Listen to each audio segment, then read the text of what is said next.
Hello and welcome to Good Evening Britain, a Force for Good's weekly show coming to you live from our studios here in the heart of the great British city of Glasgow, with me, your host, Alistair McConnachie, broadcasting on all our digital platforms throughout the United Kingdom and across the world. We're bringing you quality pro-UK comment and analysis every Wednesday from 7 until 8 p.m, broadcasting on Facebook, on YouTube, on Twitter and on TikTok. And folks, the star of the show is always you, so please do send in your comments, send in your questions and tell us where you're coming from. Tonight we have a special show. This is a 1.5 hour show. A 1.5 hour show, 90 minutes, folks, tonight, because as a guest, we have on with us the great and much requested David Scott of a UK column, There's the Man There, and this show will be from 7 until 8:30 tonight, not finishing at 8, but 7 until 8:30. We'll be bringing David on a little earlier, round about 7:25, and we'll be taking him right through till round about 8:20. 55 minutes with David Scott of the UK column, and we're going to be talking and answering the question, what is the SNP? What is the Scottish National Party? And this is the time to ask that question, because it's a very strange party, isn't it? It has been running Scotland as a one-party state since 2007, when Alex Salmond moved in shortly after he had centralised Police Scotland. Well, no, that was prior to him centralising Police Scotland. He didn't centralise Police Scotland until just before the 2014 referendum, which he was hoping to win. And it's been on a centralising agenda ever since. Many of its policies appear far more globalist than they do nationalist, far more internationalist than they do as far as looking out for Scotland, the nation, is concerned. So there's lots of questions around the SNP, and we're going to be delving into some of them, and I'm sure you'll also have your point of view, and please do weigh in with your thoughts on that matter as well. So really good show lined up, and it's going to be a cracking interview, which I know is going to do extremely well on social media, because our previous videos with David on YouTube and on TikTok especially got thousands of views. And we'll also have our On This Day in British History, and as you can see from the flag in the background, we are preparing for the run-in to the Coronation, which is an amazing day in British history that will be remembered, as all British coronations are, for eternity. And so we're looking forward to that particular day. That's Saturday the 6th of May. So it's coming up very shortly, folks. Chap on TikTok asks, do you like Britain? Absolutely, you figured that one out, so well done. We absolutely did. Where did you get your accent, says Susie. Susie, I don't have an accent. This is just how words sound when they're pronounced properly. That's not my joke, by the way. That's somebody else's. Marmo says, I would love one of these, please. Are you talking about the shirt? Hallow says, do you like Elvis? Do like Elvis a lot. Thank you. Please do on TikTok give us a follow, because we deserve a lot of follows on TikTok. And also, if you're watching on YouTube, please do subscribe on YouTube, because YouTube is doing us wrong. They're doing us wrong. They absolutely are. We should have far more subscribers on YouTube than the small amount which we have built up after about 10 years on the platform. But we keep going on YouTube anyway, and sometimes we hit it lucky. lots of people to say hello to this evening. AR Entertainment was first in from the heart of rural England. I wonder where exactly you mean by that, AR Entertainment. It sounds mysterious and interesting. Debbie says, good evening, everyone. The SNP still imploding. They are indeed, Debbie, and we're going to talk about that in a moment. Derek Hart says, good evening, Alistair and fellow Unionists around the world. Another SNP scandal keeps growing yet again. The Treasurer, Colin Beattie, has been released for further investigation. And as we always say, of course, it's an ongoing investigation, and one is conscious about the Contempt of Court Act, but there's no harm in reporting what's going on without, and none of us are casting any aspersions. Derek wondered, are the police too scared to charge in case of riots in Scotland? Well, do you know what?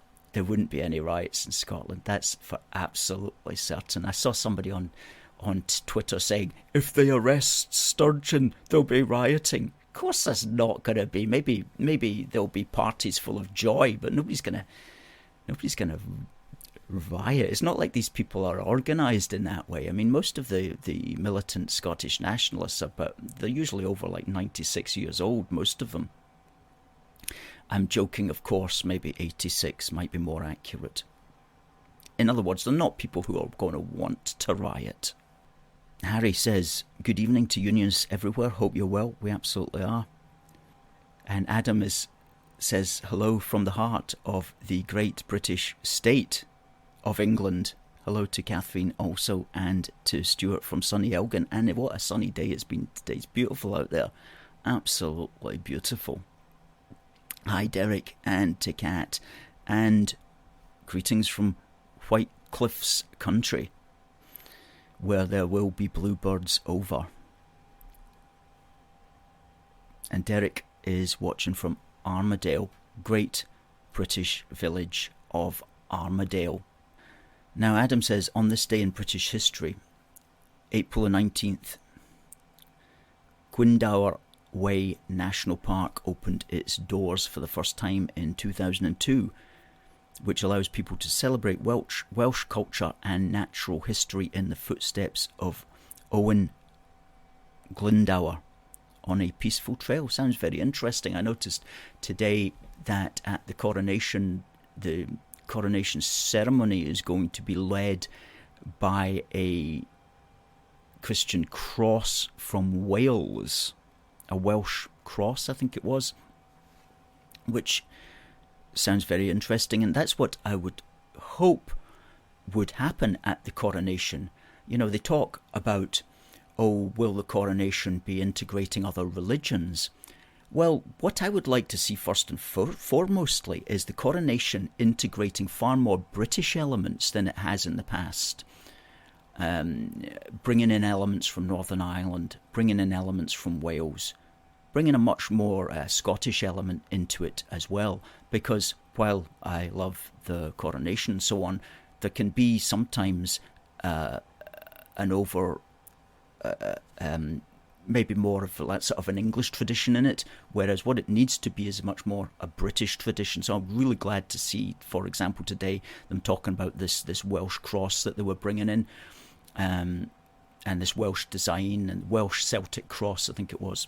So that's wonderful. So that's what we should be having in the British coronation, and also bringing in elements of the Commonwealth as well into that, to make it a reflection of the British world first and foremost, before you start going into any other of the religious points of view. Make it much more of a ceremony reflecting the British world here in the British Isles, and also the British Commonwealth as such, of which Charles is going to be the king. So it should really have an element from each, certainly, of all the British realms, as well as all parts of the British Isles. But hey, nobody asked Alistair McConnachie to put together the British coronation ceremony. But imagine if they had. Imagine how good that would be. Anyway, let's hope that the guys that they've got doing it know what they're doing at this late stage.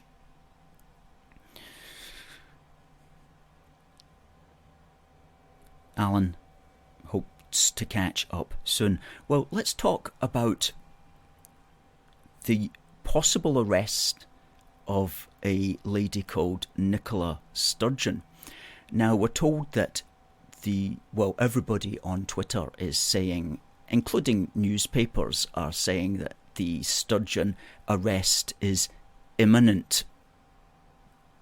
And I do like that word, imminent. Everything can be made more exciting, I think, by using the word imminent. If you say imminent, everybody goes, whoa, amazing. It's like, I'm getting out of bed. Getting out of bed is imminent. Whoa! Brushing teeth is imminent. Pouring the milk onto the cornflakes, imminent. Waiting for the bus, imminent. Going to Asda, imminent. Going to bed, imminent. You see how exciting life can be when you throw in the word imminent. It's amazing. Anyway, so we're told that the Sturgeon arrest is imminent. And whether it is or not, who knows? But let's keep saying that anyway, because as somebody said, for a while we were saying resign Sturgeon, and none of us really believed that she ever would resign. And then boom, she resigns. So if you say Sturgeon arrest imminent, maybe that'll actually happen. Who knows? Anyway, this follows the arrest of a chap who we are told is the SNP treasurer, and we have a picture of him here.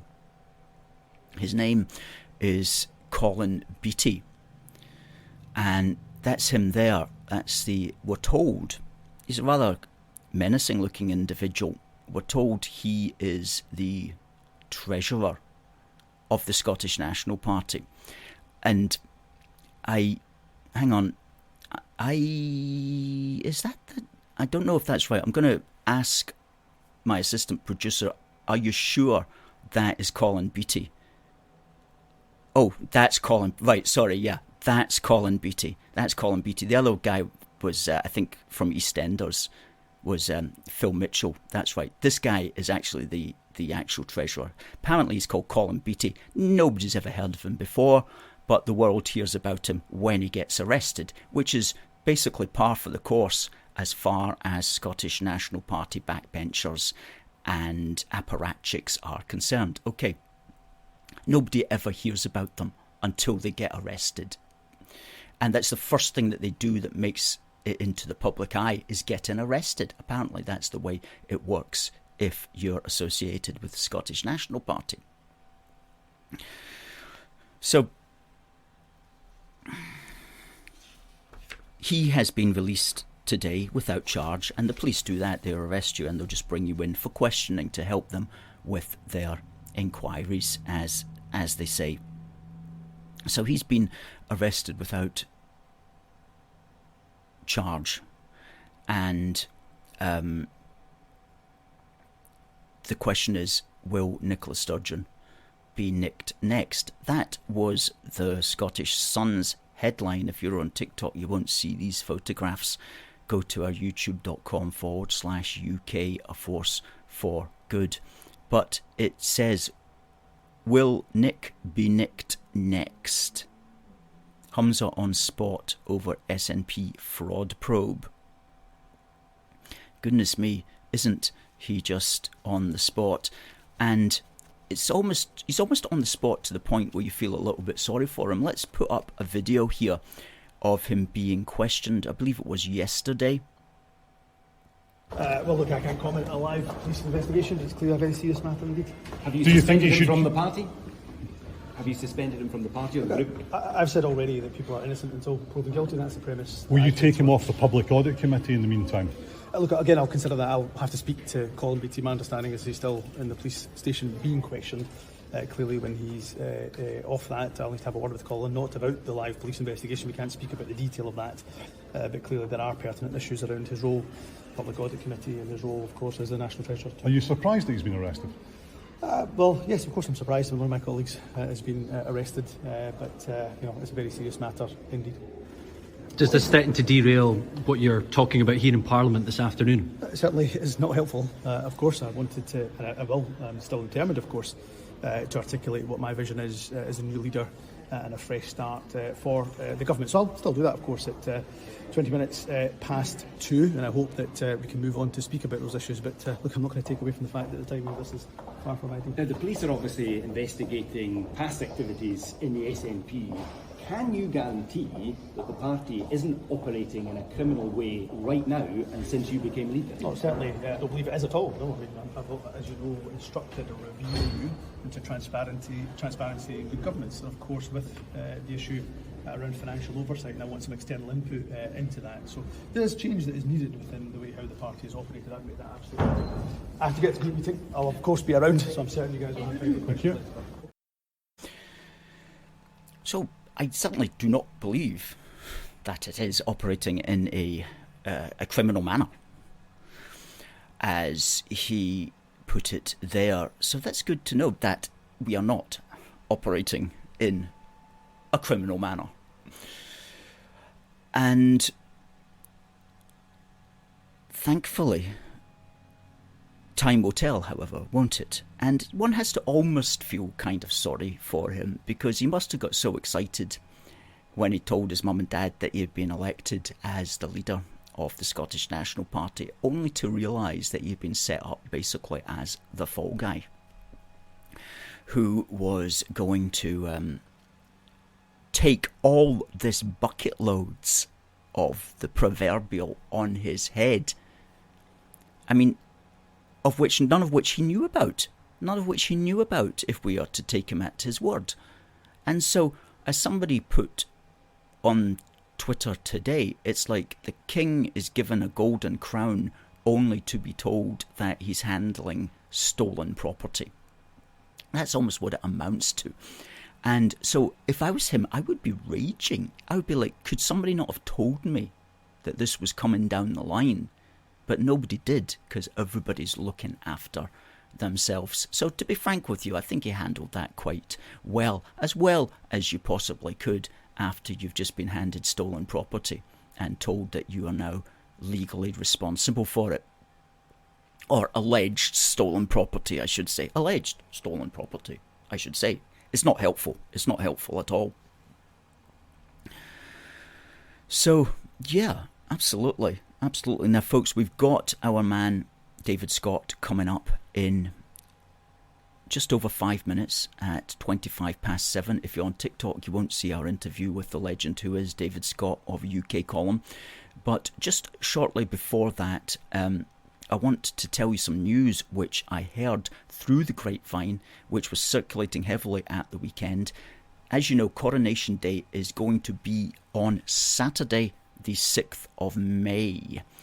And the Scot Nats are going to be having a march. They had already planned to have the march on the 6th of May. And when they heard it was the coronation, they just continued on with it. But that's going to be earlier in the day. Basically, it must just be like a grassroots group are calling for everybody to George Square, all the pro-UK people to George Square at 5 o'clock, once the march is well out the way, everybody, and once the coronation is over, and that's the message that's been circulating. Celebration after the coronation, George Square, Glasgow, from 5 p.m, Saturday the 6th of May. So folks, their Twitter and their Instagram and their Facebook is George SQ 6 May 5 p.m. George SQ 6 May 5 p.m. and that's basically just celebration after the coronation, George Square, Glasgow, from 5 p.m, Saturday the 6th of May. So that's something that's going to be good.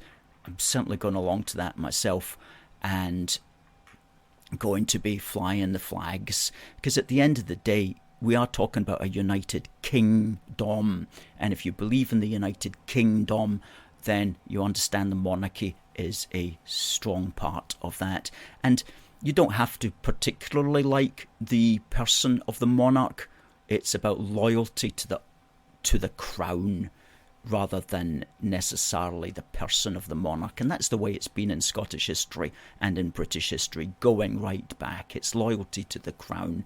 and the crown of the United Kingdom, which will be getting placed on Charles's head on Saturday the 6th of May. Now, just before I do, on this day in British history, we'll have a question coming up afterwards for this coronation badge, which is a nice wee one, which is a pin badge. And send your answers, folks, to contact@aforceforgood.uk. If you haven't done this before, easy to do. You could be in with this important little symbol and badge. Now, on this day in British history, the 19th of April, the man who is said to have created the British Empire died in 1861. Now, when we talk about the British Empire here, we're talking about the post-American Revolutionary British Empire.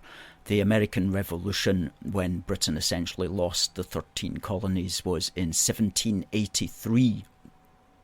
And Britain, of course, had an empire since the early... Well, if you want to talk about the United States being part of the British Empire, we had that since we first landed in Roanoke back in the end of the 1500s. However, the post-American Revolution British Empire, the empire through the 1800s, the man who's been credited with doing a lot for that is a Scotsman, of course, called Charles Pasley, and he was born in Eskdalemuir back in 1780.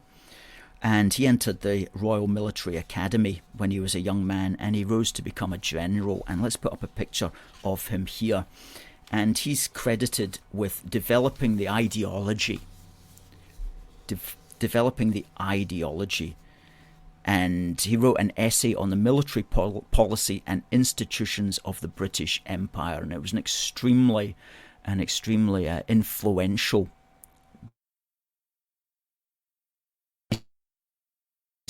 if it was to maintain and build its empire. And following his approach, the British Empire grew by 100,000 square miles a year between the Battle of Waterloo in 1815 and the American Civil War in 1865. And so he was a very influential character. And we're also put up there a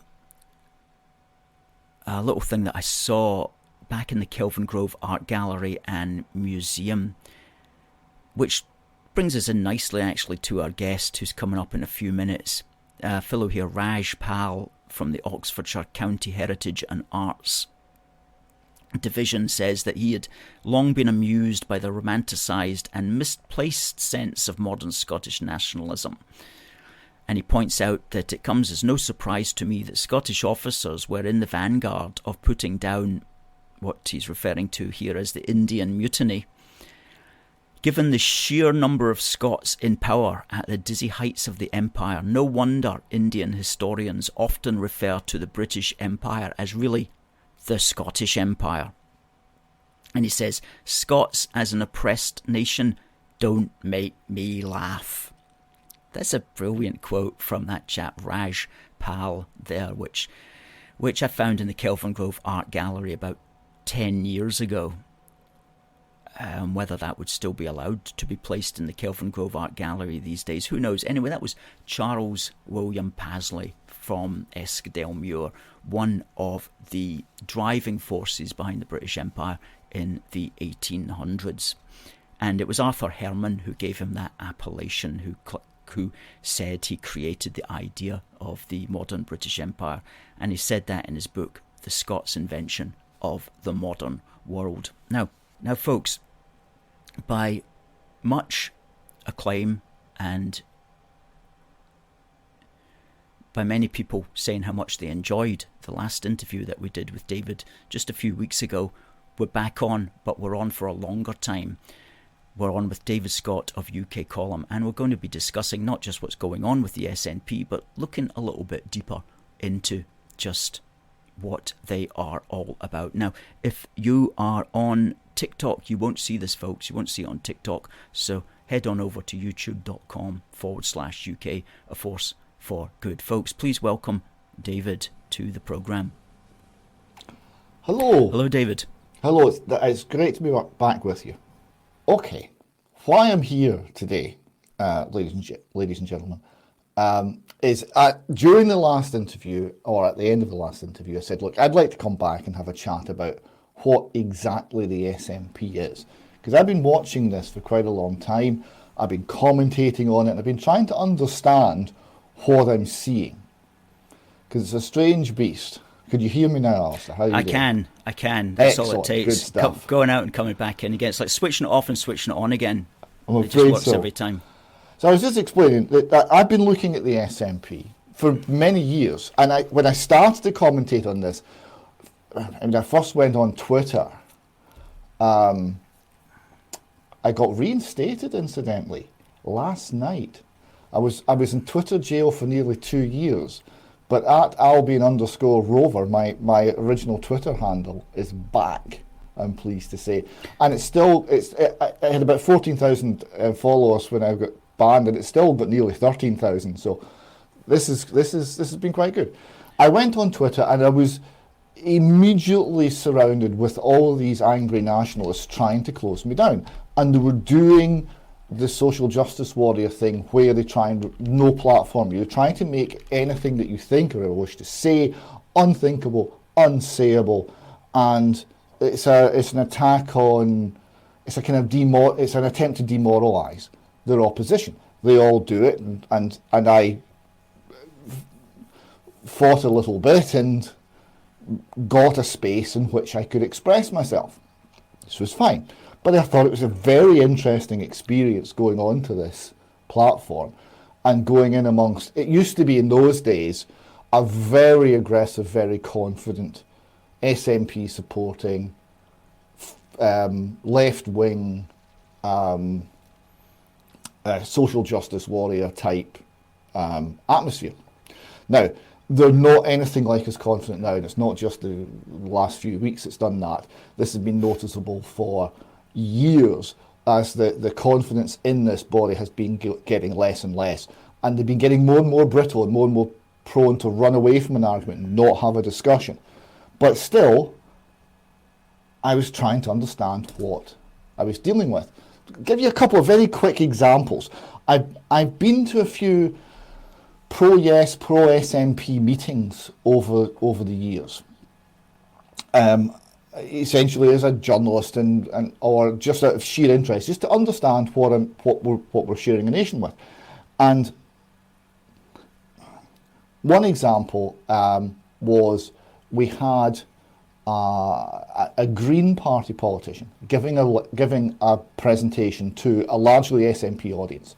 They bought every word, right? This was an agenda which was far left, Marxist, would generate economic catastrophe, and there was not a word from this almost to a man and woman SNP supporting audience to say, actually, that's not a good idea. They bought it all. Why did they buy it? Because there was a lot of people who were much older. They were the people who were going down the golf club and bowling club, and they were socially conservative. And then the person from the Green Party, the very opposite of everything they believe in, came in, presented this, and they just, yes, that's fine, that's what we're going to do. So, really? Why do you buy that? Another quick example, I went along to an event in Perth, and I started asking questions, and very quickly I had at least 50% of the audience on my side, because they wanted to know the answer to the questions too, but they weren't allowed to ask. I was asking and they were then backing me up. I got the very distinct impression that most of them were not that dissimilar to me, but there was something strange going on in the movement that kind of suppressed them, and they weren't able to explore the differences they had with the higher echelons of the party. Right? That it was all about obedience. Why? So these are the questions I started with. Do you recognise these, Alistair? Oh yeah, no question about that. There's always been a very strange beast.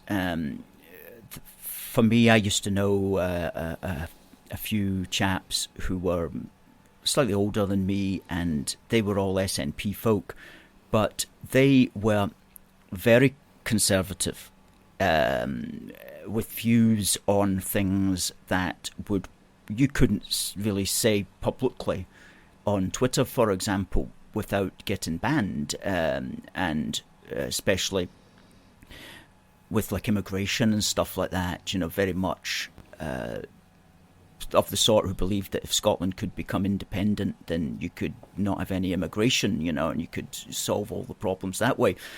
And so it was that very much old school right-wing types when I knew them. But what seemed to happen, as far as I can understand, is when Salmond came in, he had a group. Now, I forget what the name of the group was. 79 that's it, group. the 79 group. So when they came in the 79 group, they wanted to push out all these old boys. And one of them, who I knew very well, was in fact one of the boys that actually did get literally pushed out. He got his membership. I think he actually chucked in his own membership because he couldn't stand being around all these people who were not, other than being Scottish, who he had very little in common with. And it was that 79 group who brought in that whole internationalist agenda, and moved it from a kind of old-fashioned Scottish grannies heeling hame, kilts and bagpipes party to a kind of revolutionary movement that was gonna push out and bring in push out the old and bring in the new as they saw it. So Salmond was at the forefront of that, but a lot of the people who are of the old type Scottish nationalists, they either left or they just became too old and then they died, and what was left of the party was very much internationalist, globalist, left wing in that sense. But and that's kind of where we are today. Yeah, I completely agree with you. Salmond is critical, right? Because Salmond was a Maoist. Not a lot of people maybe know that, but his ideological master was Mao Zedong, and that's where he came from. And he moved the entire party to the left, him, McCaskill, Rosanna Cunningham, and the other members of the 79 group. Yeah. But it didn't stop there, it kept going. And it got even more extreme. And then they then captured other groups, right? So firstly, their big problem was always the Labour Party, right? Now, a lot of people felt that Scotland's big problem was the Labour Party, because if you go back to the 70s, you had this behemoth, this huge lump of a party that's controlled everything and was arrogant and lazy and fat and all the rest of it, corrupt. And they had to get round this somehow. Now,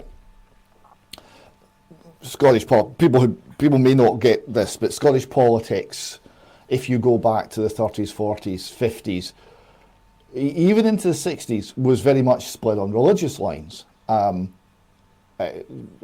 Protestant working class voted Conservative, pretty much, and Roman Catholic working class voted Labour. So there was a huge Labour supporting group within the Roman Catholic community in West Central Scotland, and the SNP eventually managed to capture that. Now, the history of that particular voting block is very interesting, because it made Scottish Labour what it was.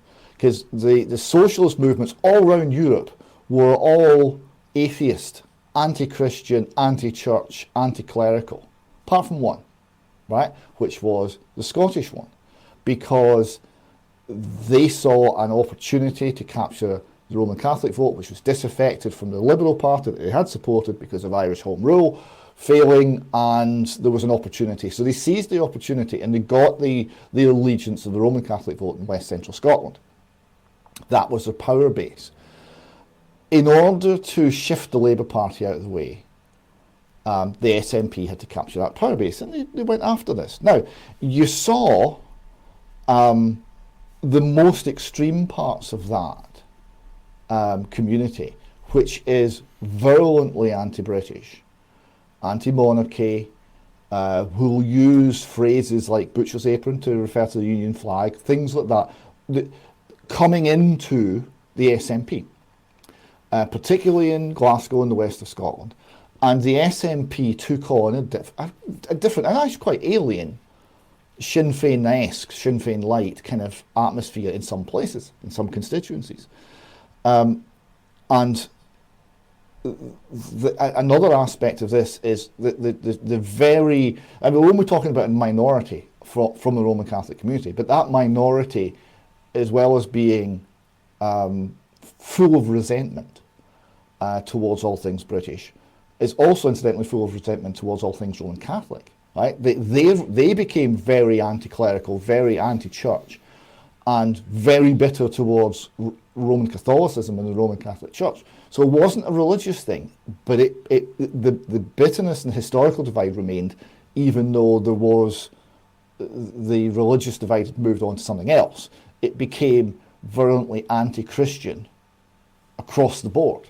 So this is what started to be captured by the SNP, and they welcomed it. They didn't resist it. They didn't say, hold on, we're not sure about some of these ideas. It was all welcomed because the idea of what the SNP were selling, and they were doing this blatantly, is whatever you want, Indy's the answer. Right? So someone comes and say, I want to have tiny, small government, minarchist state, maximum personal freedom, low taxes, all the rest of it. And they'll say, vote for Indy. If you want that, we get Indy, you can argue for that and you make that happen. And someone come and say, I want a Marxist state. You vote for Indy. You know, we get Indy, you can make that happen. So everything was being taken on board, and nothing was being, there was no editorial control, there was no fact checking, there was no checking as to whether the ideas they were importing were right or wrong. So they got so there's the Irish element of it. You had, I think, I'm not so familiar with this, I think there was an Indian subcontinent part of it, because they got an awful lot of support in West Central Scotland, where the largely Pakistani first, second, third generation immigrant community lives. So they managed to capture that from Labour mostly. And again, that's playing to a different sort of anti-Britishness, one that comes from often 50 years of Pakistani or Indian state propaganda through their own schooling system to create their national myth. And their national myth is quite anti-British because of the history of British rule, which they are, I mean, I would put unfairly painting, but they're in the process of creating their own national mythology to bind their own state together, and Britain's a comfortable target for that. So that's been pushed out through the schooling system. So there's an opportunity for anti-Britishness to win support there.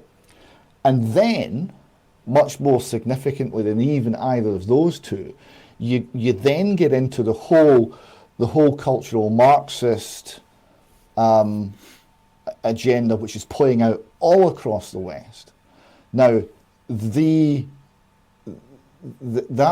a view that opposes everything that Britain ever stood for, right? It's very anti-white, it's very anti-civilization, it's very anti-Western civilization, it's anti-church, right? So all of these ideas are collected as well, become part, welcomed in, become part of the party.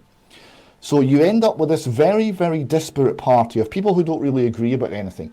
If you look at the extreme part of the former Roman Catholic community in West Central Scotland, who are now anti-Roman Catholic, anti-church, very left-wing, very Marxist, very anti-clerical, and you compare them to the Muslim community in the same city, who are socially conservative, and they agree on almost nothing. And you end up with this great range. What's the unifying idea? So what I'm going to put to you tonight for your comment is the unifying idea of Scottish nationalism is anti-Britishness. Mm-hmm. Mm-hmm. That's something that I would generally agree with. Absolutely. That's a good point. I've noticed that the most virulent people who attack us rhetorically on social media have a very anti-British strain. It's not, oh, we disagree with you because you're wrong here regarding who should be in control of income tax or the seabed or something like that. They just hate the British and the British institutions, particularly, for example, the monarchy. And to an extent which is just like so kind of strange, you wouldn't want to be in their head, because one would be a very angry man if one were in their head, and into ways that you don't really understand why they're even that bothered, really. But there's clearly they've got the proverbial bee in their bonnet about that. So anti-Britishness is definitely an element, and that wasn't an element in the old school types that I'm thinking about. I mean, when I think of one or two of the old boys that I knew, they were out very strongly for the Queen, very strongly, almost embarrassingly strongly for the Queen. So, I mean, you can imagine that they had nothing in common with this new vanguard of the SNP, who rode that 1960s, 1970s kind of wave that was fashionable, and that was coming to a head as well of anti the current system, kind of alienated intellectuals. I read that phrase in a wee book that I'm reading at the moment, alienated intellectuals, which, if you could call Alex Salmond an intellectual, he was certainly part of that sort of attitude. I don't know if he's maybe mellowed a bit as he's got older, but certainly that young lot were certainly that way inclined at that time. So, all right, so if we take that as a starting point, the unifying idea is anti-Britishness. Right? A couple of things I'd point out. One, it's anti. Okay, now you get this through the whole. I'll try and get in a little bit without going into the weeds of it, into what critical theory, postmodern cultural Marxist ideas, what they all do. But they all do one thing: they relentlessly criticise the thing they want to kill. But they don't have anything to put in its place. They don't have any other ideas. It's just criticism. So the idea is you criticise and criticise and criticise, and the thing you're attacking will collapse under the weight of the relentless attacks. And once it's collapsed, you can put something in its place, or something will emerge. But there's never any discussion as to what that something should be. Really. Yes. Right? Oh, absolutely. I've noticed that as well, and that's one of the most frustrating things about it. It's just, I think somebody once coined the term the culture of critique, which is you just criticise and criticise, but what is it that you're going to put into place? They don't actually have anything to put into place as far as I can see. And it's worse than that. They actually specifically avoid suggesting anything, because if they suggest anything, then they become right-wing and establishment, and then they've got to defend their position and defend their ideas, and they'll be attacked. So they don't want that. They want to be the ones who are always complaining, but never building. So this is one problem. So one of the big problems with it, it's anti. It's not pro-Scots, it's anti. It's anti-something. In this case, it's anti-British. The other weird aspect of this is the Scots are British, right? So we end up with the bizarre, and it really is bizarre sight of a party that claims to be the political expression of the Scottish nation. Because it's anti-British, it's also anti-Scots, because the Scots are British. And that's I call them the anti-Scots, because everything that Scotland ever stood for, they hate, right? Education, right? Not only are they wrecking it, they're trying to undermine it. They're trying to transform it. They're trying to change it into an instrument of indoctrination. It's no longer education. Education, as understood in Scotland, no longer exists in terms of what's happening at the highest levels of government policy. They're anti-Christian. Scotland, in many ways, was a Christian nation par excellence, because it was the one that had a national covenant between us and God. Mm-hmm. But they're anti-Christian. Scotland stood for hard work and industry, though they're interested in handouts and not doing anything, living off somebody else. Scotland stood for an intellectual quality which was reasonably high. It stood for, I mean, there are problems with it, but Enlightenment values did come out of, very largely out of Scotland, right? Mm-hmm. So they created the Enlightenment thought. Now, there are problems with Enlightenment thought, but it most certainly has got Scotland written all the way through. And the SNP and the Green Party and all the rest of it, they hate Enlightenment ideas. They hate Christianity. They hate industry. They hate hard work. They hate production. They hate all of these things.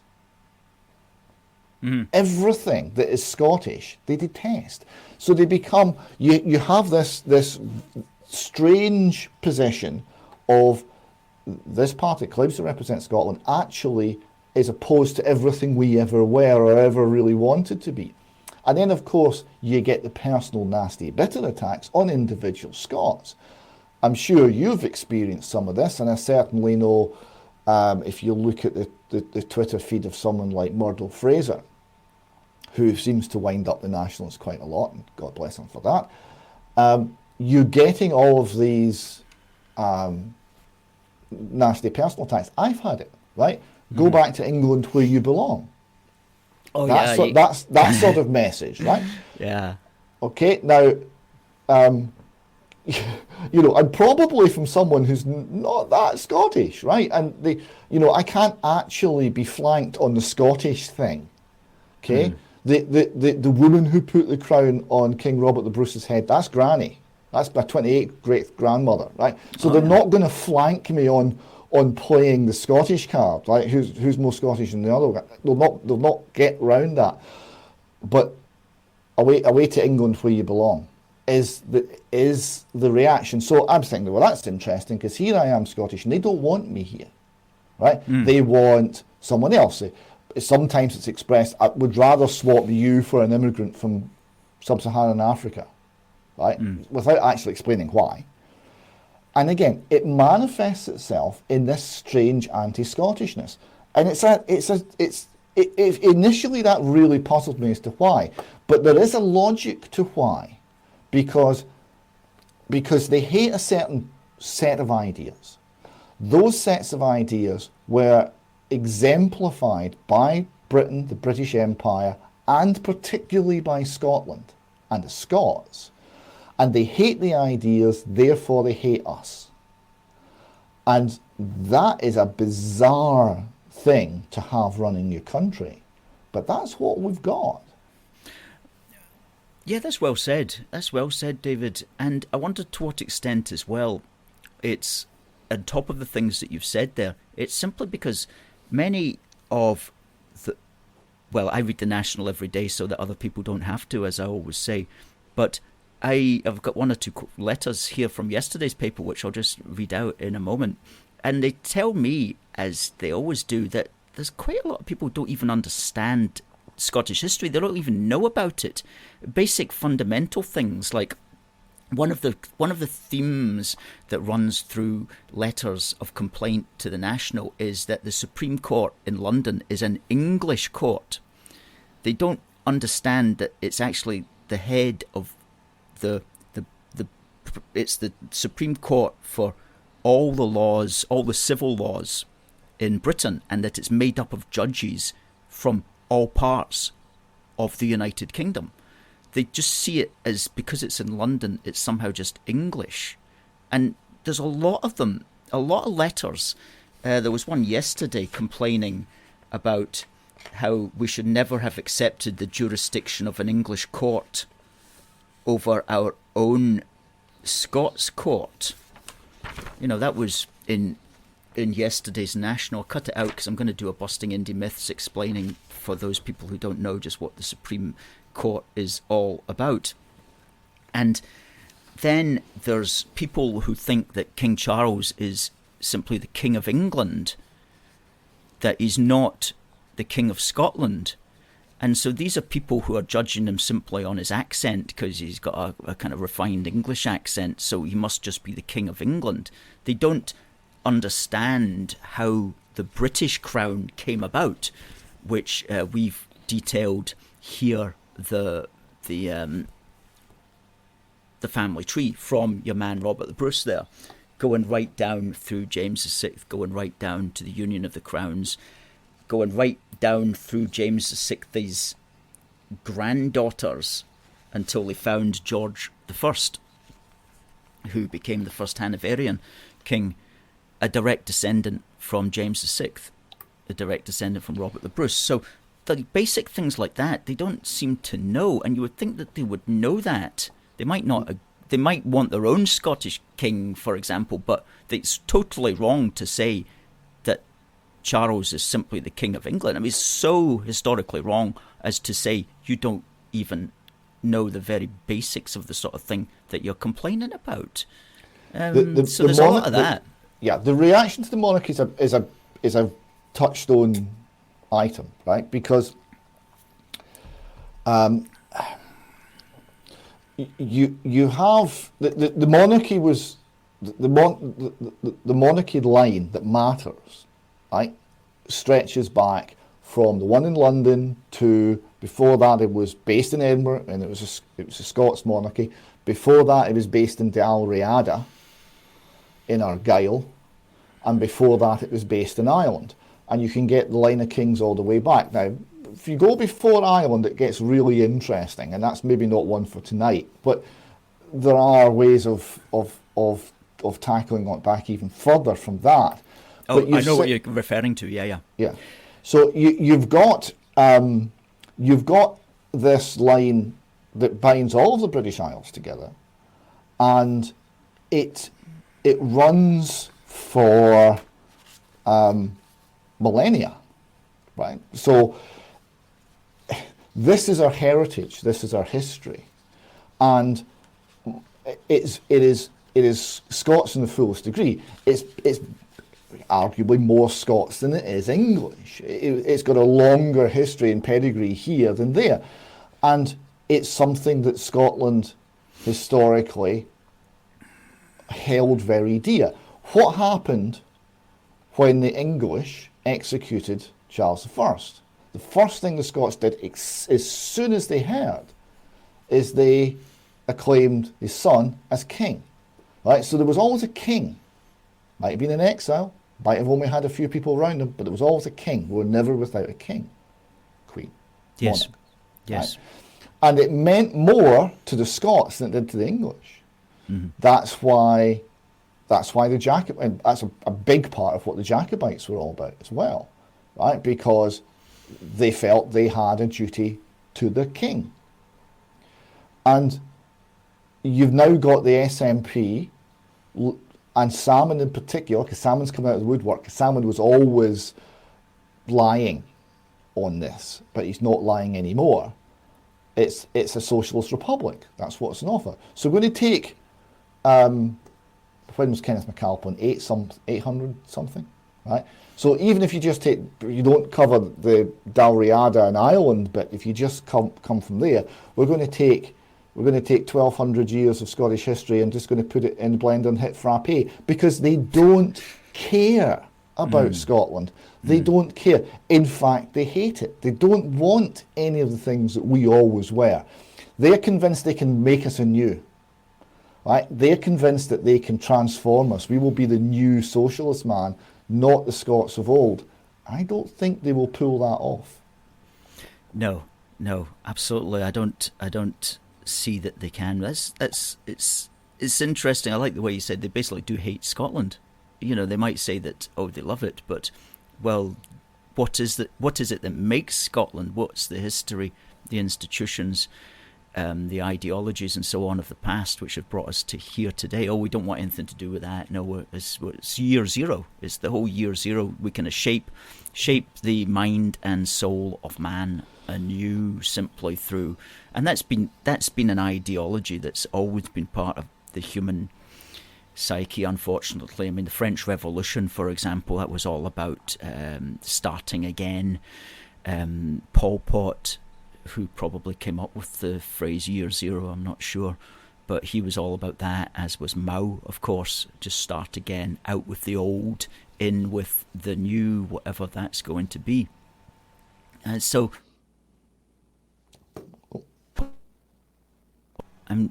yeah, always those kind of politicians. I wanted to just, while I'm looking at another letter yesterday from the National, this guy here, he's talking about, he's annoyed that Lord Frost has suggested that the SNP should be reined in, the diplomatic missions should be reined in. He's annoyed about Lord Frost, and he's calling him a disgrace to humanity, and which is a bit strong, but don't worry about it, because this chap is at pains to tell us how normal he is. He goes, it is incumbent on us all to become personal ambassadors for Scotland. The world will judge us as individual people and recognise Scotland as a nation if we continually make the point that we Scots are oppressed people, oppressed by the UK. I am in Italy just now and will visit several other nations. We can do a lot by interacting normally and positively, letting the world know Scotland is a victim of insidious and systematic oppression. Right, that's meant to be normal. That's Yeah. how you're going to convince people, by behaving normally, by telling them that Scotland is a victim of insidious and systematic oppression. I'm sorry, if you came up to me in the bar and started on like that, you're the last person I'm going to believe is a normal chap. Mr. Tim Warner. I was just thinking, Tim Warner sounds like a name you could trust. But apparently I've got a little insight into this. Parody. I don't know. No. I think that's real.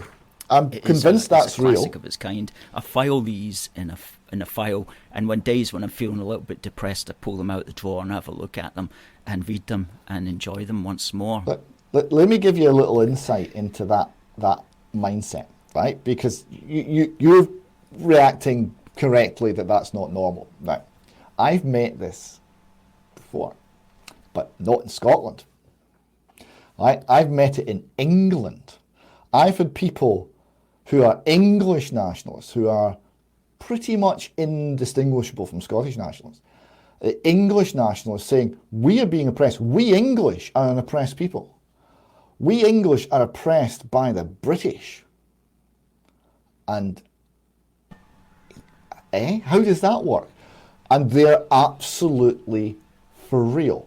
Now, I think what it is see this attack on Britishness, right? The whole woke attack, the cultural Marxist attack, the relentless attack on colonialism, on our history, on the empire, right? The people who are English nationalists are saying the English are oppressed by the British. Despite being 90% of the population, they're being oppressed by the British. Whatever the British is defined in their eyes, I don't know. What they're actually doing is they're looking for victim status. Mm-hmm. And the reason they're looking for victim status is they have been intellectually defeated by the left.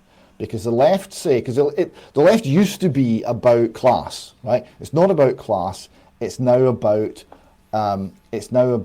groups, right? It's about group identity, and the groups are on a scale, and it's a victimhood scale. So to get more credit, you've got to get yourself further up the victimhood scale, and they are so intellectually defeated by this ideology that they are trying to get up the victimhood scale. Now, that guy who wrote that letter, he'll be white, he'll almost certainly be heterosexual, and he's male.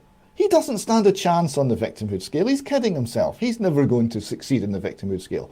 But he thinks he can do something by painting himself as a victim, so he can join in the victim narrative with everybody else and not have the difficulty of actually resisting, right? Because it's intellectual surrender, it's intellectual defeat that's playing out. That's why they write like that. It's not because they actually believe it, it's because they're so blown away by the intellectual assault from the left that they're saying, okay, we'll be victims too. If we're victims too, will you not say mean things about us anymore? Right? And this is the opposite of what we should be doing. Right? We should be pushing forward our own intellectual analysis of the situation that looks at things that they can't handle. You know, truth, logic, reason, things like that. Not that relies on their falsehoods, right? We shouldn't be trying to adopt the lying ideology that we're trying to oppose on the mistaken belief that, well, it won't hurt us too badly if we give in to it, because the ideology we're opposing has no, it will give no quarter. It does not accept apology. It doesn't accept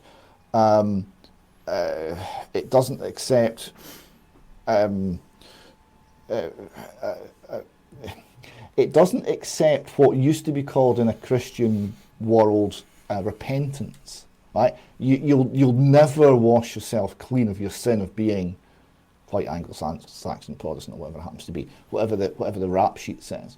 And the people who are trying to surrender their way to acceptance by that ideology will never find it. Right? They have to stand up and actually think for themselves and actually start to resist the kind of corrosive effects of that ideology and not simply give in to it. Yes. It's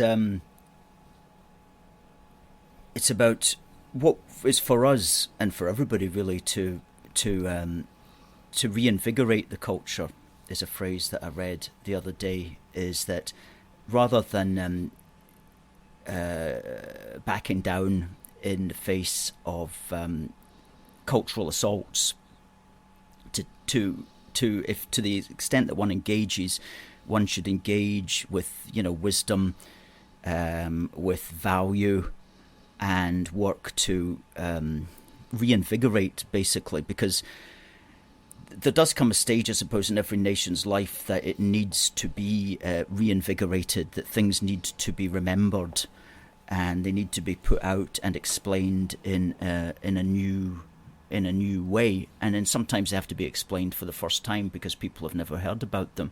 And that's what we try to do to an extent that we can here at A Force for Good as well, with our publications, reminding people of critical elements in British history, such as, for example, the Union of the Crowns.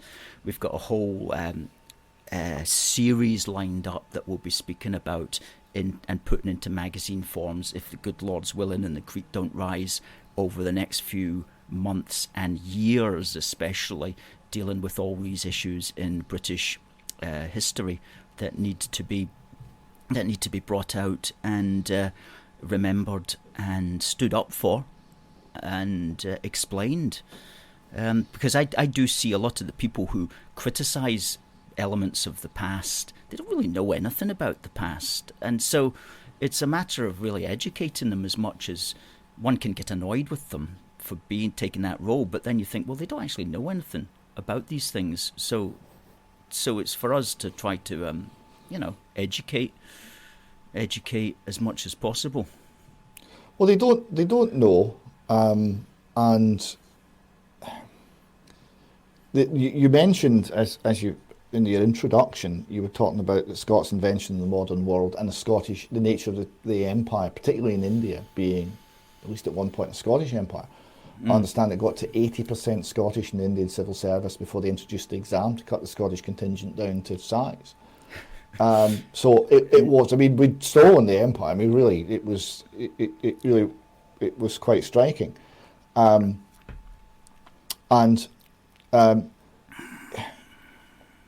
a lot of good was done. There's one of my favourite stories is the chap who Scottish, Christian governor of part of the subcontinent, had announced that the practice of suttee, of throwing the living widow of a deceased man onto the funeral pyre was to cease. And he got a delegation that said, look, this is our culture, you can't do that. It's our culture to do this. You've come in here from your foreign land, this is India, this is an Indian way of life. This is our tradition, this is what we do. And he thought about this and he said, well, I hear what you're saying. In Scotland, we also have traditions. One of our traditions is if someone burns alive a widow, we hang them. Let's both keep to our traditions. Stopped at stone dead, right? And there's plenty of good to be found, and there's plenty of things to be understood, right? There was a reason that the biggest all-volunteer army in the history of the world was British Indian Army, right? Some of it was economically driven and all the rest of it, but there was more to it than that. My grandfather, my father's father, spent 8 years before the colours in India, and he came back and said, well, I felt we were doing a lot of good for the people out there. We're a positive. He felt it was a very positive thing that was actually being done for the native population. And if you look at even the worst parts, and the worst parts are few and far between, but Amritsar is usually singled out. The Amritsar massacre is usually singled out as kind of the low point. And I did look into that just a little. I'm by no means expert on it, but the person who ordered the troops to open fire, I found out a little bit about him. And where was he born? Ireland. India. No, India. He was Irish though. He was Irish extraction, but he was Anglo-Indian. Right. He was born in India, raised in India, served in the army in India, and the reason he gave is if we don't stop this now, there'll be 1 million dead in a fortnight. Now, the thing which he feared in 1919, wasn't it, did happen in 1947. So I don't think it was necessarily that he was just stupid. And although I'm not defending what he did or saying he got it right, I think the idea of some pink-haired liberals in a wine bar in London criticising him without any understanding of the time, the culture. They don't care about learning anything about it. They don't care about any of the subtleties. They don't care about any of the realities. It's an easy hit. Yes. And that's what they go, well, we shouldn't be rolling over. And we shouldn't be in any way afraid of the truth. The truth's the truth. But you've got to understand it properly. We shouldn't be backing away from it. But neither should we be closed down by the scare words and the scare phrases. The empire bad. You get other things like, trans rights are human rights, Black Lives Matter. These things which are meant to shut down, they're meant to be unanswerable, and they're meant to shut down any pushback. They're meant to close you down. They're meant to close down thought and debate. We shouldn't be falling for any of that. Yeah. All of it is very interesting when you start to analyse it, and when you push back against it, you find that the ideologies, A, aren't what they claim to be, right? Because there's a huge amount of deception. And B, cannot actually stand up to scrutiny. They're based on the assumption that you won't scrutinise them. Mm-hmm. And when you do, it gets very interesting. Oh yeah. And we need more people in politics who can do the sort of thing that you say, that they can stand up and explain things in a fearless way in that manner. And that's one of the things that's really lacking, I think, in Britain, and has been for a while, is politicians of a calibre who understand those sorts of issues and can make it their own and can articulate those sorts of things, because it's very easy for a politician just to go along with the herd. If the herd is saying, look, we're just going to go along with this whole BLM thing, we're not going to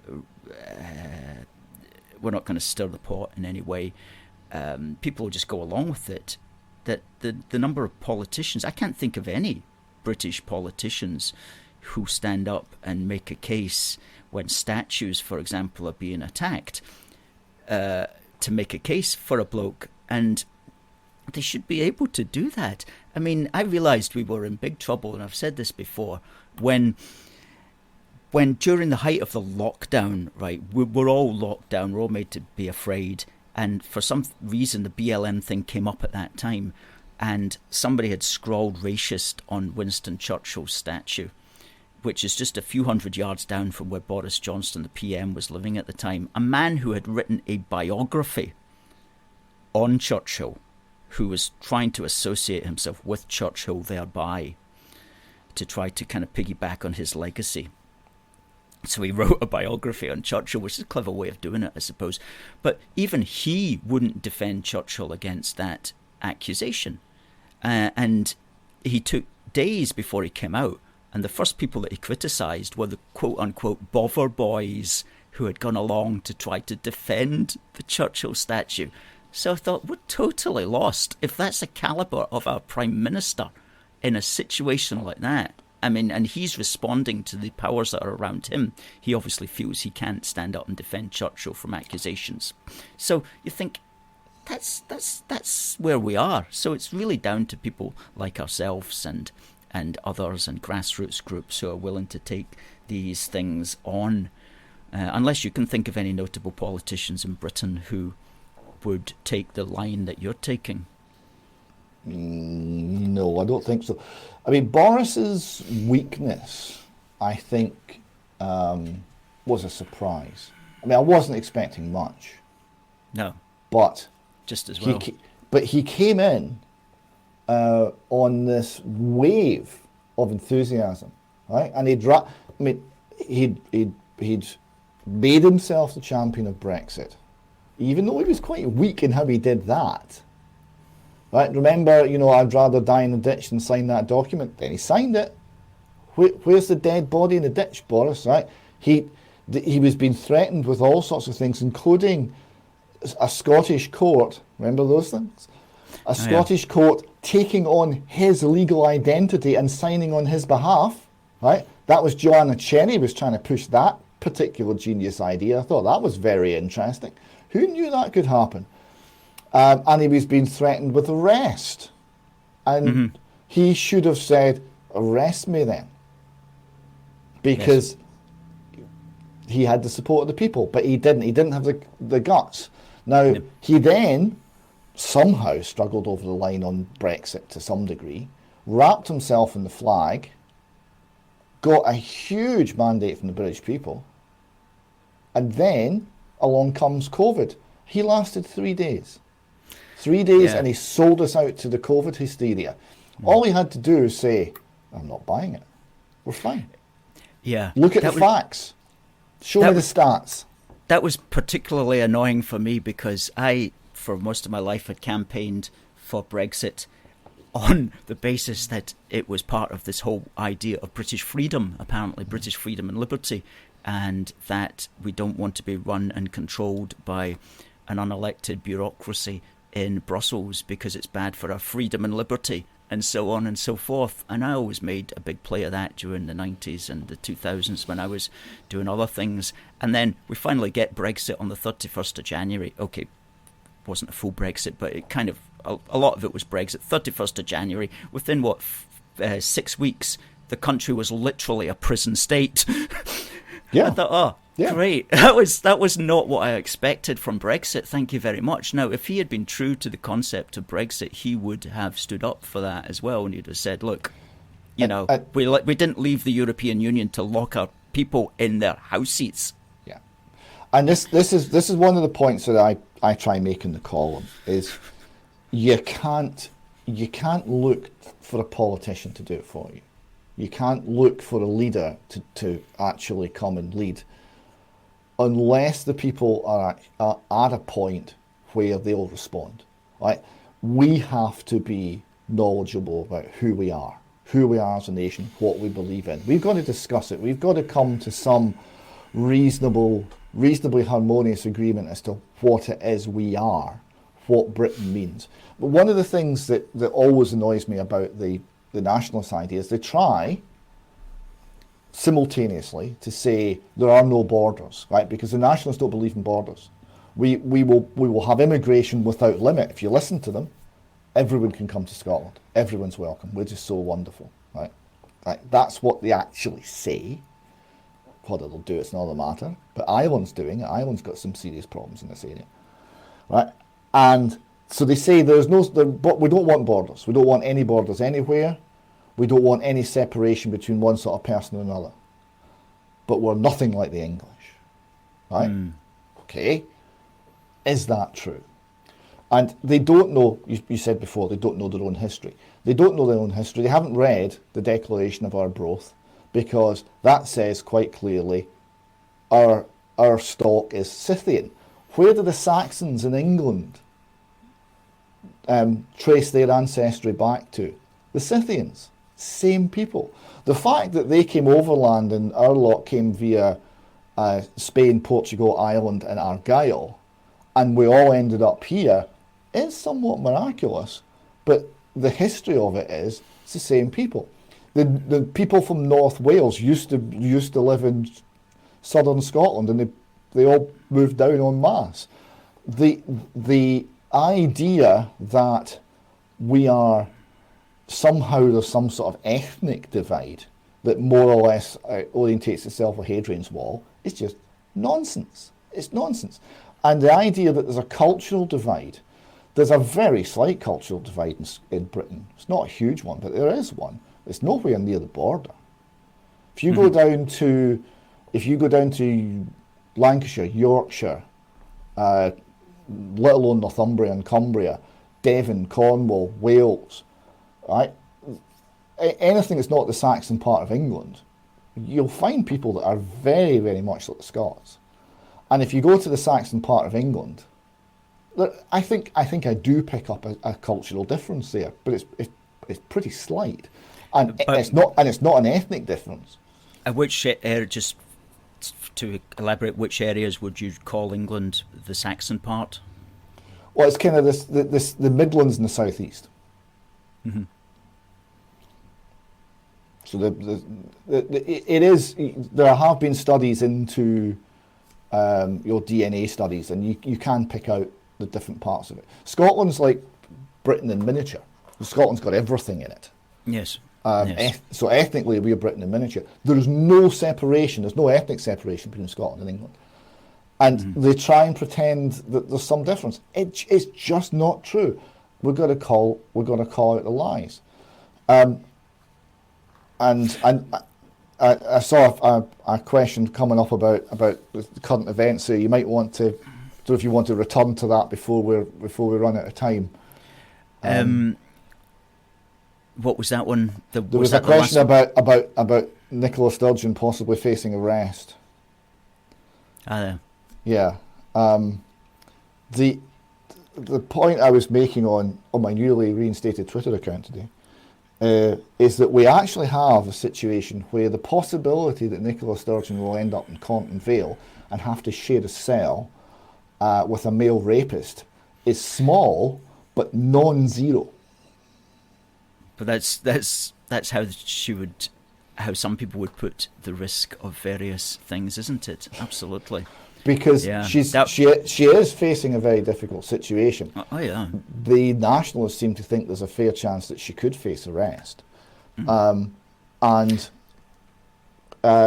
we're living in very, very strange times, and we're seeing.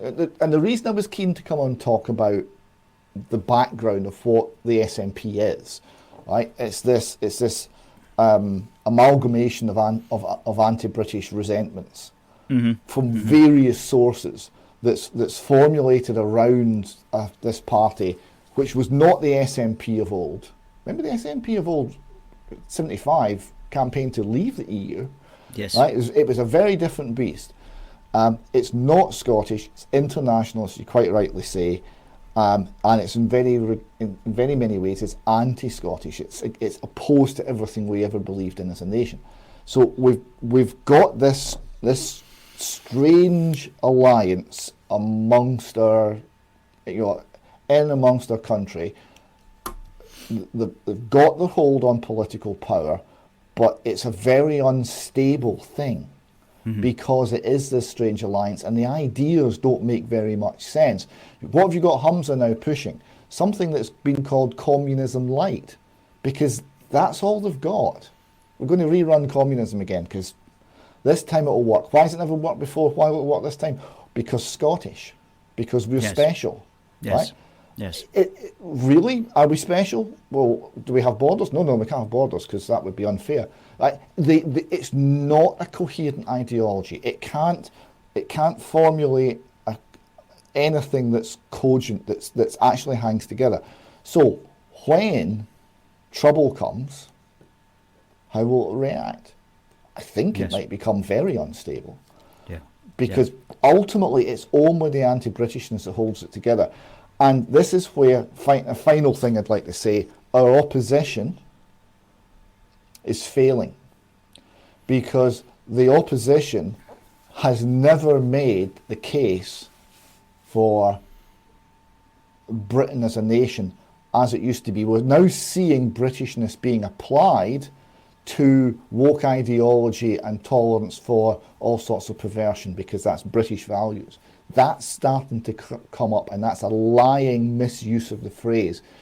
We need to see some form of opposition in Scotland standing up and explicitly explaining what Britishness is, what the British are, who the British are. Absolutely. And doing so in an unashamed and unafraid way, because that is the bit that we're not meant to say, and that's the bit that ultimately I think they're frightened that we remember. I like it, and we're going to make that our mission statement. I think the last few sentences there is exactly the sort of thing that a force for good, in our way, try to do, and others should step up to that as well, because the people who are trying to define Britishness just simply don't understand any of what it is in the first place, and the identity as it actually is, the institutions, the characteristics associated with it, along with the values, many of which you've spoken about tonight, of religious as well as Enlightenment values and other things attached to that. And I heard somebody who was quite famous a few years ago, used to be President of the United States and is hoping to run again, and on my TikTok it came up and he was saying to me, he said, the future belongs to the patriots, not the globalists. And I thought, that's a good line that I'm going to remember and use. The future belongs to the patriots, not the globalists. And the SNP is a globalist party, and look what's happening to it at the moment. So I think that's the positive note to end on. David, we've been speaking for an hour and it's gone very quickly. We're going to cut this down. We'll put the full 1 hour interview up on YouTube within the next 72 hours, and we'll look at this video and we'll cut 2 or 3 pieces from it for our TikTok and for YouTube and Facebook and Twitter. And if they do as well as the last interviews, the last clips with you and I, then they'll be seen by thousands of people. So that's some good work that we've done, and I want to say thank you to everybody who's watching and who has sent in the comments as well. Hopefully we flashed a few of your comments up on the screen. David Scott of UK Column, which is ukcolumn.org, and you're also on the UK Column is on facebook.com/UK Column and on twitter.com/UK Column, and your personal page is twitter.com/Albion_Rover. Albion Rover, is that a football team? Albion Rovers Albion Rovers is a football team. A quick explanation why it's Albion Rover, right? Firstly, my brother took me to the football when I was 3, right? And we could go to either Airdrie or Albion Rovers. Airdrie had a wall round the pitch at Broomfield and I couldn't see over, and they had quite big crowds, so if I went further up the terrace and I couldn't see the pitch. And Albion Rovers had a fence so I could see the men on the pitch, so I preferred Albion Rovers when I was very wee. Also, Albion means Britain and Rover means wanderer, another name for which is Scot. Of course, that's the point of it, isn't it? Wonderful. Okay, David, let's have you back on again at some time that we'll agree on. But for tonight, fantastic show. Thank you very much for all your thoughts. I've got a UK column event in Motherwell coming up on the 22nd of June, so we'll send you details near the time. Hopefully we'll put the word out on that, and maybe you and some of your viewers will be able to come along and meet the UK column team. Definitely, please do keep us informed about that, David. Okay. Good Thank night. you. Cheers. Bye now.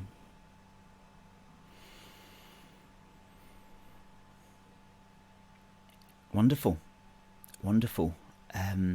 David Scott, folks. And thank you to everybody. Stuart says, great stuff. You too. Harry says, certainly an interesting talk from both of you. Christopher says, thank you, David and Alistair. Very thought-provoking. Debbie Beer says that she's now following David on Twitter. Thank you very much to our guest this evening, David Scott. Now, this was our special 1 hour and a half show. Now, folks, what else is there to say regarding the coronation? Yes, just a reminder that at 5 o'clock on Coronation Day, there is going to be a gathering of people. Everybody who's pro-UK is going to be going in to George Square for just a massive party, basically, at 5 o'clock. From 5 o'clock, that the coronation will have passed by then. You'll have had time to watch it on the telly, and it'll be Saturday afternoon. Hopefully the weather will be nice and hot, and it'll be just a matter of going in to George Square. Take whatever you want in, bring your flags, bring your food and other things, and let's have a party in George Square on Saturday the 6th of May. Please do share that information. Great stuff. We will be back next week just with a normal 1 hour programme, but we will have a guest next week as well, and we're looking forward to that, and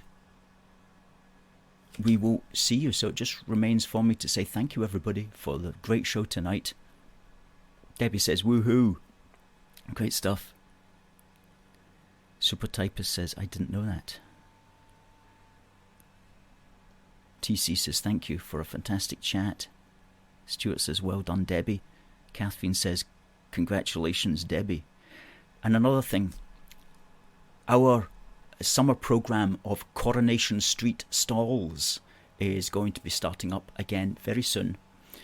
And so if you would like to join us on the street in Glasgow with one of our street stalls, it's always a good few hours.